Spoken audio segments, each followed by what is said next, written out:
ভোটের বালি, সেখানে উত্তেজনা। একটা স্কুলে বুথ হয়েছিল, সেখানে দেখুন কি অবস্থা। কেন্দ্রীয় বাহিনীকে শেষে এলাকার দখল নিতে হয়।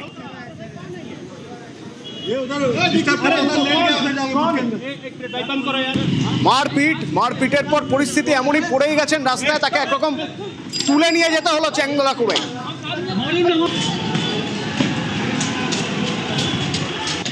যাকে নিয়ে যাওয়া হচ্ছে তিনি কে?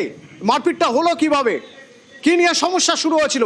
দেবাশিস আছে আমার সঙ্গে। দেবাশিস, মূলত বালি বিধানসভার এই সোহনলাল স্কুল, যেখানে 4টি বুথ রয়েছে, তার মধ্যে 2টি বুথে কিন্তু আমাদের সকাল থেকেই মাঝে মধ্যেই ইভিএম খারাপ হয়ে যায়। 2টি ইভিএম খারাপ হওয়ার পরেই যারা ভোটের লাইনে দাঁড়িয়েছিলেন তারা কার্যত ক্ষোভে ফেটে পড়ে এবং রাস্তায় নেমে তারা বিক্ষোভ দেখাতে শুরু করে।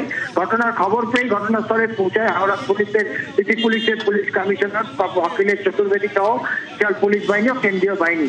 বারবার করে তাদেরকে রিকোয়েস্ট করা হয় যে নির্বাচন কমিশনকে খবর দেওয়া হয়েছে, ইভিএম মেশিন কিছুক্ষণের মধ্যে ঠিক করে দেওয়া হবে বা বদলে দেওয়া হবে, কিন্তু তারা কিন্তু কার্যত বিক্ষোভ দেখাতে শুরু করে। নির্বাচন কমিশনের বিরুদ্ধে ক্ষোভ প্রকাশ করতে শুরু করে। এরপরে তাদের পুলিশের তরফ থেকে আবেদন যখন তারা সাড়া না দেয়, তারপরে কার্যত লাঠিচার্জ করে কেন্দ্রীয় বাহিনী।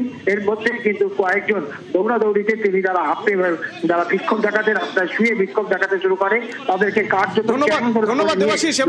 এবং দ্বিতীয় দফা দেখা যাচ্ছে বাহিনী আরো তৎপর, আরো সক্রিয়। এই ছবি দেখছেন হাওড়ার বালির, ঠিক সেরকম ভাবে কেন্দ্রীয় বাহিনী কিভাবে তৎপরতার সঙ্গে কোনো ঝামেলা এড়াচ্ছে বা ঝামেলা হটিয়ে দিচ্ছে, এলাকা থেকে কোনো রকম কোনো সমস্যা হতে দিচ্ছে না। দেখুন আমডাঙ্গার ছবি, উত্তর 24 পরগনা, সেখানে জমায়েত ছিল। জমায়েত কি বুথের 100 মিটারের মধ্যে? জমায়েত হটানোর জন্য রীতিমতো তাড়া করে বেড়ালো বাহিনী।